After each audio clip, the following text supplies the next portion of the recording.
Chers amis, c'est un réel plaisir de vous retrouver dans votre émission Autrement dit, c'est en compagnie de Dominique et de Candy. Bienvenue à vous deux. Merci. Nous allons donc poursuivre l'étude autour de l'amour, puisqu'il est question ce trimestre de pouvoir comprendre un peu la nature de Dieu, ses caractéristiques, son caractère plus précisément. Et cette semaine, nous allons pouvoir justement aller plus en profondeur. Et si vous n'avez pas encore suivi la première étude, nous vous invitons d'ores et déjà à la consulter sur les différents réseaux. Vous pourrez ainsi avoir les propos introductifs. Alors, nous poursuivons un peu pour comprendre cette nature divine et surtout comprendre cet amour, puisqu'on parle de différents types d'amour. Quel amour anime Dieu? Est-ce qu'on a la prétention de savoir? Je dirais que c'est un amour divin, c'est un peu facile, mais on a coutume d'identifier différentes catégories d'amour. Donc, pour en citer quelques-unes, l'amour éros, l'amour philia, l'amour agapé. Et on associe très souvent Dieu à cet amour agapé, c'est-à-dire c'est un amour principe, un amour fondamental qui ne fait pas l'objet de variations, de conditions, qui est basé, j'ai envie de dire, sur quelque chose de pérenne, d'éternel, de socle. Et je crois, on l'a un petit peu abordé dans l'étude précédente, l'amour de Dieu, c'est un amour qui est inconditionnel par rapport au temps, mais inconditionnel par rapport aussi à l'homme. Quel que soit ce que je pourrais faire, j'aime à dire que Dieu peut tout faire, mais il y a des choses que Dieu ne peut pas faire. Dieu ne peut pas ne pas aimer. Dieu, il est amour par définition, et ne pas aimer, je pense que c'est quelque chose qui lui est impossible. Donc cet amour qu'il manifeste, c'est un amour qui va chercher l'homme, qui prend l'homme tel qu'il est, où il est, et qui projette l'homme dans une perspective, dans un avenir rempli d'amour. On voit beaucoup de notions d'alliance également qui jalonnent la Bible, de l'Ancien Testament au Nouveau Testament. On peut se demander, est-ce qu'il y a un lien entre amour et alliance? Ah oui, tout à fait, parce que pour avoir une alliance, il faut qu'il y ait un compromis entre deux parties. Il faut qu'ils puissent se rejoindre, qu'ils puissent maintenant collaborer. Et donc, dans l'alliance biblique, en tout cas, nous pouvons prendre un texte qui est vraiment parlant. Nous l'avions déjà mentionné la semaine dernière, mais je vais quand même le réitérer. Et j'irai jusqu'au verset 17. Donc, car Dieu a tant aimé le monde qu'il a donné son Fils unique, afin qu'un quiconque croit en lui ne périsse pas, mais qu'il ait la vie éternelle. Ici, nous voyons vraiment que Dieu, il souhaite que tout le monde soit sauvé grâce à cette alliance-là. Tout le monde, quiconque croit, est la vie éternelle, donc est le salut. Maintenant, le verset 17 déclare, Dieu, en effet, n'a pas envoyé son Fils dans le monde pour juger le monde, mais pour que le monde soit sauvé par lui. Donc, si ça ne dépendait que de Dieu, tout le monde serait sauvé. Merci Candy, et cela permettra de savoir est-ce que ça s'adresse à ceux qui n'acceptent pas forcément Christ ou pas. Ce sera donc l'objet du débat. Restez avec nous.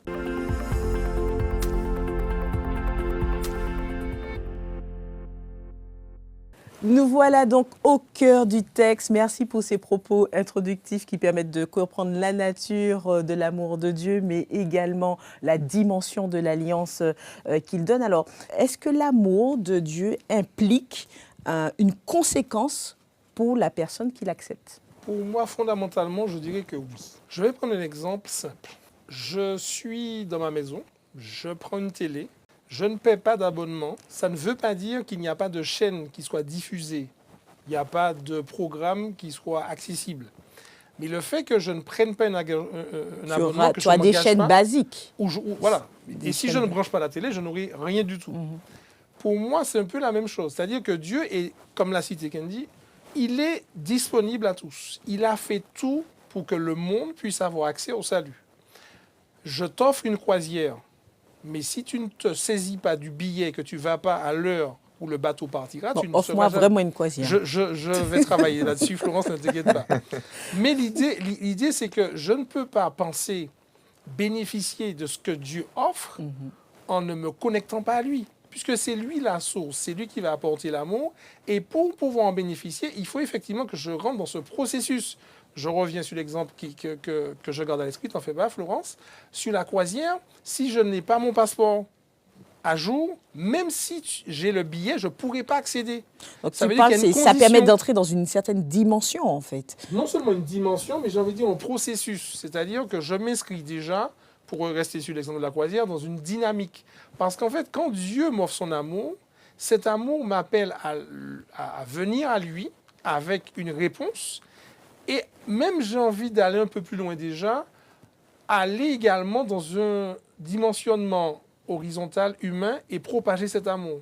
C'est comme un effet boule de neige. Je ne peux pas recevoir l'amour de Dieu sans rien faire, ni ne pas le partager. Pour bien le comprendre, pour que nous puissions vraiment saisir l'importance de cela, l'amour de Dieu nous engage à quoi? Nous allons déjà ouvrir les Bibles dans Deutéronome. Deutéronome au chapitre 7, et nous allons considérer quelques versets pour essayer de comprendre un petit peu.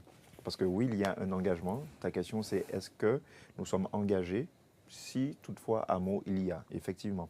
Alors, je vais lire un texte, donc je vais lire à partir du verset 9, Deutéronome 7, 9, qui déclare « Tu reconnaîtras donc que c'est l'Éternel ton Dieu, qui est Dieu. Ce Dieu fidèle garde son alliance. » D'accord? Donc, on constate ici que l'une des caractéristiques de l'alliance, c'est la fidélité. Une alliance ne peut être tenue si la fidélité y est absente. Donc, par exemple, je vais signer un contrat chez tel ou tel, je sais pas moi, assureur ou quoi que ce soit. Si je romps le contrat, il ne sera plus valable. Mais la fidélité envers Dieu se caractérise par quoi? Alors voici la réponse. Donc ici, il est dit, quand je continue le texte, donc ce Dieu fidèle garde son alliance et sa bienveillance jusqu'à la 1000e génération envers ceux qui l'aiment et qui gardent ses commandements. Ça, c'est intéressant. Donc, apparemment, pour rester dans l'alliance, il faut effectivement que je puisse en retour donner, donc témoigner à mon tour à mon Seigneur, donc mon amour. Je lui témoigne en retour mon amour, mais également en gardant ses commandements. Donc, il ne s'agit pas simplement de dire « Seigneur, je t'aime, je t'aime, je t'aime », mais également, le texte dit « et ceux qui gardent ses commandements ». Et ensuite, il est dit, tu observeras donc au verset 11, je suis au verset 11, tu observeras donc le commandement, les prescriptions, les ordonnances que je te donne aujourd'hui pour les mettre en pratique. Et on constate, lorsqu'on lit en fait la totalité du texte, que toute la bonté, la miséricorde, etc. de Dieu envers la race humaine, elle est bien sûr inconditionnelle. Elle ne change pas, elle est là. Mais selon le texte que tu dis, oui, puisque disent pour ceux qui gardent les commandements et autres, on a dit qu'il y a une différence. Oui, puisque en fait, si je sors de l'alliance, si je me soustrais justement à tout ce que Dieu a déjà établi, à tout ce qu'il a déjà prévu, comment je vais faire pour profiter? C'est comme un petit peu l'exemple de Dominique avec la croisière. C'est vrai, si j'ai déjà le billet, mais que, je ne sais pas moi, je choisis de déchirer le billet, de le donner à mes enfants pour qu'ils puissent faire du gribouillis là-dessus, ouais, ou bien que, je ne sais pas moi, que je le mette dans la machine avec les vêtements, que sais-je, que je le mette au feu, etc. Oui, j'ai le billet, mais en fait, j'en ai fait du n'importe quoi. Ce billet, il est détruit. Il est détruit. C'est un petit peu la même chose avec l'alliance du Seigneur. L'alliance, elle est bel et bien là. Personne ne pourra la bouger, ne pourra l'altérer. C'est une alliance divine, effectivement. Mais il y a ce mais-là. Et c'est là où nous parlions, je crois que c'était la semaine dernière, où nous parlions d'amour, en fait, à deux sens, comme une relation entre homme-femme.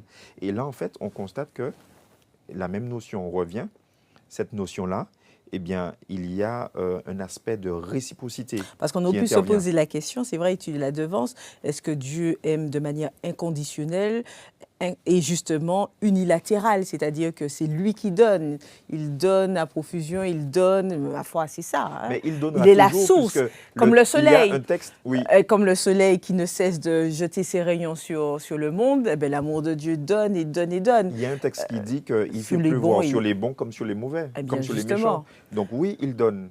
Mais le mais ne se trouve pas au niveau de Dieu. Mais c'est la condition qu'il faut que j'essaye de comprendre. Oui. Le mais ne se trouve pas au niveau de Dieu, il se trouve à notre niveau, en fait. Et c'est là qu'on doit comprendre cela. Au niveau de Dieu, il n'y a pas de mais. On a tendance à prendre la loi, les 10 commandements, comme quelque chose qui est imposé. Mais si on prend le texte vraiment, et nous sommes au cœur du texte, Exode chapitre 20 à partir du verset 1er, pour mieux comprendre justement ce qui est dit, le texte dit « Alors Dieu prononça toutes ces paroles en disant « Je suis l'Éternel ton Dieu qui t'ai fait sortir du pays d'Égypte, de la maison de servitude. Tu n'auras pas d'autre Dieu. » Et moi, j'aime bien reciter ce verset 2 d'Exode 20 chaque fois qu'on prend un verset. C'est parce que je suis l'Éternel ton Dieu et que je t'ai fait sortir, donc tu n'auras pas d'autre Dieu. Ça veut dire que c'est la réponse logique qui vient à ce que j'ai fait pour toi. Si quelqu'un me fait grâce, si quelqu'un me donne l'amour et que j'ai un écho qui résonne en moi, la réponse à l'amour, c'est les conditions qui sont proposées dans cette alliance, dans ce contrat. Donc il n'y a pas d'amour sans réciprocité. C'est un amour qui résonne creux, j'ai envie de dire. Je prends l'exemple que Kenny donnait par rapport à un contrat d'assurance. Il y a le contrat, il y a les conditions. Donc je peux effectivement résilier ce contrat, mais si je ne respecte pas les conditions du contrat, je ne pouvais pas être bénéficiaire de toutes les garanties du service qui sont prévues dans ce contrat d'assurance. Je reviens encore sur l'exemple de la croisière. Alors, Kenny l'a bien précisé, je peux déjà détruire le billet, je peux ne pas me présenter le jour du départ, mais je peux avoir le billet et si je n'ai pas le passeport. Parce qu'il y a aussi des conditions pour le voyage, c'est le passeport. Donc oui, Dieu m'a offert cet amour, mais il me demande aussi certaines conditions qui vont avec. Je peux ne pas vouloir faire de passeport, mais je ne vais pas voyager. Ce n'est pas une contrainte que Dieu me donne, mais c'est une condition de conséquence, j'ai envie de dire. Alors, comment comprendre par rapport à tout ce que vous êtes en train de dire, la fameuse parabole du serviteur ingrat dont Jésus fait mention d'ailleurs? C'est ça, donc nous allons la lire. Matthieu chapitre 18. La parabole s'étend du verset 23 jusqu'au verset 35, mais je vais lire à partir du verset 25.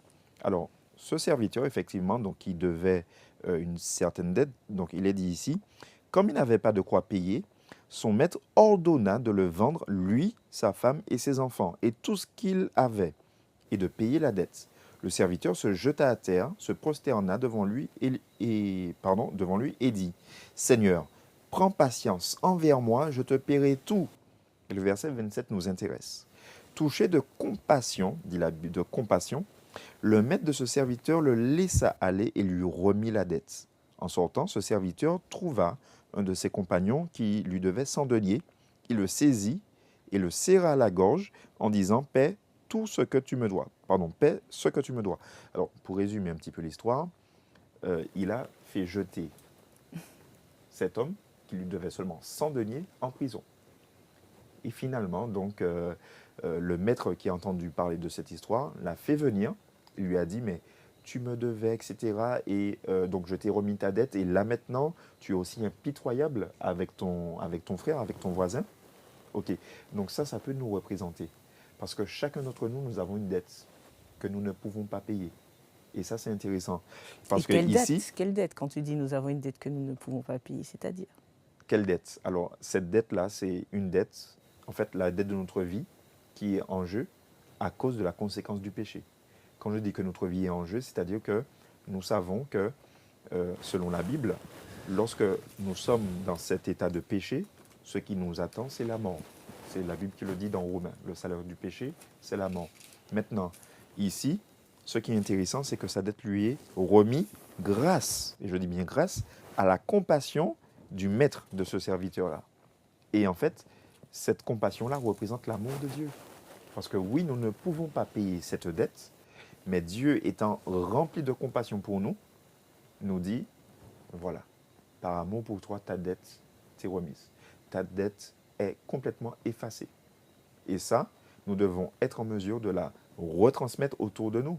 Donc quand nous voyons notre voisin, notre frère, etc., qui est également dans le besoin, faire preuve maintenant d'intransigeance, de méchanceté pratiquement, d'être sans cœur, ça ne reflète pas l'amour que nous avons reçu de Dieu. Ça ne reflète pas. Donc voilà, donc là, ici, je crois que nous avons une très belle illustration pour nous montrer jusqu'où l'amour de Dieu peut aller. Merci Kendi. Et d'ailleurs, nous allons pouvoir voir l'application pratique dans notre vie concrètement.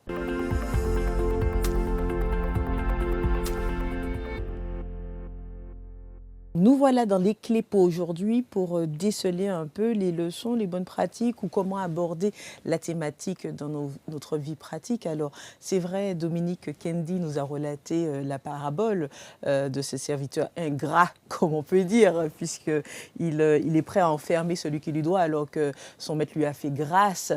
En quoi cela devrait résonner en chacun d'entre nous et surtout quel point de vigilance nous devons porter? Il y a un élément que Kendi a souligné rapidement, c'est le rapport entre les deux dettes. C'est-à-dire que le premier devait énormément. On ne va pas prendre la conversion tout de suite. L'autre devait très peu. Peut-être une journée de salaire par rapport à 6 mois de salaire. Et parfois, on a tendance à, comme le dit si bien la Bible, à voir la paille qui est dans l'œil de notre voisin, à ne pas considérer la poutre qui est dans notre œil. Candy l'a souligné, Dieu a payé pour notre vie. Je ne sais pas qu'est-ce qui est plus cher qu'une vie. Si on devait me demander combien vaut la mienne, je ne sais pas quel chiffre j'aurais donné, parce que donner un chiffre pour une vie, c'est complexe. Il n'y a pas de prix. Il n'y a pas de prix. Il y a pas Une de vie n'a pas prix. de prix. Donc, quand quelqu'un a payé pour ma vie, c'est la dette suprême. Alors, quand quelqu'un me fait une offense, la personne ne m'a pas forcément ôté la vie, et quand bien même ça pourrait arriver à cela, on pourrait prendre ce sujet dans une autre réflexion, mais chaque offense par rapport à une vie, j'ai envie de dire, n'est pas en... On ne peut pas se mettre à comparer cela. Donc, quand Dieu me dit « je t'ai pardonné », est-ce que toi, tu es prêt à pardonner ? Pierre, dans un élan de suffisance spirituelle, va dire « Seigneur, combien de fois devrais-je pardonner à mon frère ? Serait-ce jusqu'à 70 fois cette fois, 70 fois cette fois, puisque le chiffre c'est de perfection, 70 fois cette fois ?» Jésus lui dit « Mais je ne te dis pas jusqu'à 70 fois cette fois, mais chaque fois que l'occasion se présente, tu as besoin. » Mais est-ce que ça signifie, dans ce que tu dis, qu'on est amené, nous, à aimer de manière inconditionnelle ? L'amour est divin. Humainement, il n'est pas possible d'aimer comme Dieu nous le demande, parce que nous sommes pétris dans le péché, parce que nous avons des modèles d'amour qui ne sont pas les bons, qui ne sont pas erronés. justes, qui sont erronés, qui sont biaisés. On a des modèles de schémas parentaux, des modèles de dirigeants de pays, d'église, ou quel que soit. Et je crois que sans cet amour divin, on ne pourra pas rentrer dans cette dimension d'amour inconditionnel dont tu parles. Par contre, c'est là que Dieu nous amène à arriver. Et comment faire ? Ben, ce chemin, pour moi, passe d'abord par comprendre que même en n'étant pas digne de cet amour, j'y ai accès. Alors, si moi qui ne suis pas digne, celui qui est au-dessus de tout me donne la possibilité d'entrer dans cette dimension, dans cette relation, dans cette alliance, il m'invite à faire de même avec ceux qui sont à côté de moi, à leur offrir également cette alternative du pardon, cette alternative de l'amour, tout à l'heure, Candy parlait d'intransigeance, de méchanceté, de dureté. Laisser Dieu changer mon cœur pour faire preuve de douceur, d'amabilité, de permettre à l'autre d'avoir une seconde chance. Donc, dans tes propos, on nous indique que l'impact de l'amour de Dieu devrait se voir non seulement sur soi, mais également sur les relations qu'on peut avoir avec les autres. Est-ce bien là ? En fait, il est dit, vous avez reçu gratuitement, donnez gratuitement. Ce qui veut dire, en fait, que nous ne percevons même pas tout ce que nous recevons comme grâce quotidiennement du Seigneur. Et donc, par exemple, si on devait calculer, je crois que c'était un penseur, enfin un philosophe qui avait fait ce calcul, parce qu'il était en fait, il était allé à l'hôpital et il avait calculé en fait combien coûtait une journée d'oxygène. C'est un certain coût. Maintenant, on a vu ça avec la crise sanitaire, le Covid. Et maintenant, il a fait ce calcul-là en multipliant cette journée-là fois le nombre moyen de journées qu'un être humain peut vivre. Et il s'est dit, mais waouh, Seigneur, je te dois autant d'argent. Non, c'est simplement pour montrer que on ne perçoit pas à quel point Dieu est bon envers nous. Si par exemple mon cœur arrête de battre là, maintenant là, ou que, je sais pas, mon foie arrête de fonctionner, ou que mes reins, etc., combien ça va me coûter pour une telle opération? Mais Dieu, il nous offre ces grâces-là d'une manière quotidienne. Et des fois, on se dit, mais on est dur avec l'autre, on est intransigeant, catégorique, etc. C'est ça et rien d'autre, etc. Nous sommes très carrés, ne voulant jamais arrondir les angles, etc. Mais en fait, à un moment donné, on doit apprendre à parler moins fort, à se rabaisser un petit peu. Parce que Jésus lui-même s'est rabaissé jusqu'à quel point? Oui, mais alors, mais Candy et Dominique, je suis d'accord avec ce que vous dites. Non, mais ça, c'est du concret. Mais justement, c'est que tu sens que je parle de la vie quotidienne. Oui, mais alors, pour aller dans le prolongement du concret, quotidiennement, Candy, je dois faire permets-moi. cela, Oui, justement. Eh bien, je dois maintenant apprendre, comme je disais tout à l'heure, eh bien, à parler moins fort un petit peu, à considérer l'autre. Comme dit la Bible, à considérer les intérêts des autres avant les miens. Eh bien, nous sommes dans l'exemple. Permets-moi. Merci, justement. Par rapport à ce que vous êtes en train de dire, on l'entend dans nos communautés, dans les familles chrétiennes. On étudie la Bible. On est conscient que l'amour est divin. On prie. On se remet à Dieu. Mais Les travers sont là et Bien demeurent. sûr. Quelles que soient les strates des directions, des sociétés, des familles, quelle que soit. Ma question, c'est comment les choses peuvent évoluer dans le sens que Dieu veut. Comment arriver à cette conscientisation? Comment les choses... Je comprends qu'on parle concrètement, C'est ça. mais pourtant, c'est peut-être pas forcément concret, je ne sais pas. Oui. Pourquoi il y a un tel décalage? Parlons vrai, parlons peu. Pourquoi il y a un tel décalage entre justement toutes ces attentes manifestées et véhiculées et la réalité de nos vies, voire la réalité de ma vie? Ouais, il y a en fait, il faut le dire franchement, comme Voilà. tu dis, il y a, je crois, un décalage entre le dire et le faire. Jésus lui-même l'a mentionné en disant faites ce qu'ils disent, mais ne faites pas ce qu'ils font. En faisant référence aux pharisiens, parce qu'ils avaient le verbe, ces gens-là. Ils avaient la connaissance, la parole. Mais en fait, comme on dit, c'est au pied du mur qu'on voit l'ouvrier, Florence. Donc, je crois que le décalage vient de là. L'être humain qui se dit, OK, maintenant, je vais peut-être arrêter de ne rester strictement que sur la théorie et maintenant passer à la pratique. Et c'est là où on voit vraiment la foi en action, la foi agissante, comme dit Jacques. La foi agissante. Est-ce que je suis prêt maintenant à passer à l'acte? Et c'est là où on voit vraiment ceux qui souhaitent, comme dit Apocalypse, garder la foi de Jésus, garder les commandements de Dieu et la foi de Jésus. Alors, j'aimerais ajouter par rapport à ta question, Florence, un élément qui me semble fondamental. Je vais prendre une image simple, c'est le téléphone portable. On en a tous un, certains deux. Et une fois que je débranche le téléphone du chargeur, de la prise, il commence automatiquement à se décharger. Que je l'utilise ou pas, il va se décharger. Jésus, fils de Dieu, sur terre, passait du temps le matin à prier avec son Père. Il avait besoin de cette connexion pour recevoir les instructions, les directives, pour avoir la sagesse, pour avoir la vision. Nous qui sommes très loin, je parle pour moi en tout cas, du niveau de Jésus, on pense que par nous-mêmes, par nos propres efforts, notre propre réflexion, on va réussir à prendre les bonnes décisions, comme tu dis, à être pratique dans l'amour. Mais ce n'est pas possible. Il nous faut pouvoir nous connecter à la source de façon intense pour être en capacité d'apporter. Si moi-même, je ne me nourris pas suffisamment, je ne pourrai pas partager avec le peu que j'ai. Donc je vais penser faire du bien, mais selon ma compréhension, selon le peu qui me reste de ce que j'ai pris. Une autre image qui me vient à l'esprit, c'est le vase qui déborde. Un vase ne déborde pas tant qu'il n'est pas rempli. Il faut d'abord qu'il soit rempli pour être en capacité de donner en dehors de lui-même. Mais est-ce que je me remplis? Et pour être concret et pratique, Ou avec quoi je me remplis? Ou avec quoi je me remplis? Combien de temps je passe connecté avec Dieu? C'est là qu'il faut voir. Je vais pouvoir déborder sur les autres de l'amour si je me suis déjà rempli. Et qu'en me remplissant, ben, ça va déborder. Mais tant que je ne suis pas rempli, ben, ce qui va sortir, c'est autre chose. Ce ne sera pas effectivement l'amour qui vient de l'amour inconditionnel de Dieu.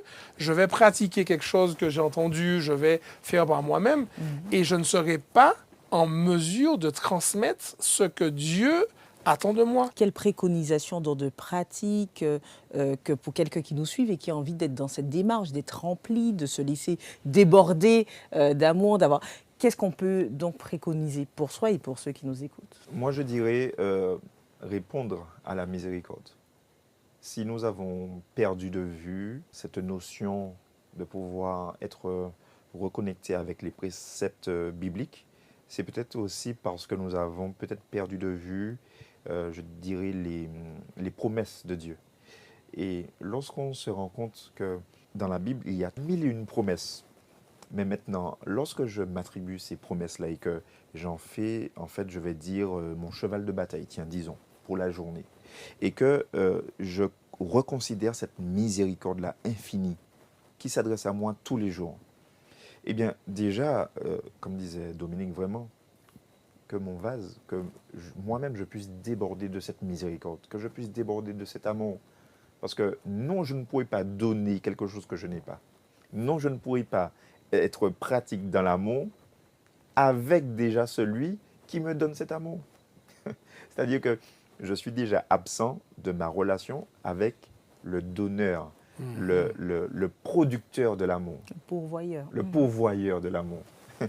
Et en retour, je veux être celui qui aime, celui qui est modèle, celui. Non, soyons déjà vrais avec nous-mêmes. Donc vrai avec nous-mêmes, c'est-à-dire vrai avec notre créature. Et puis je crois que par la suite, eh bien, on pourra travailler à cela avec nos semblables. Donc redistribuer cet amour, partager cette miséricorde, et puis vivre vraiment dans le relationnel. Je suis dans le relationnel avec mon Dieu, donc maintenant je peux l'être avec mon voisin.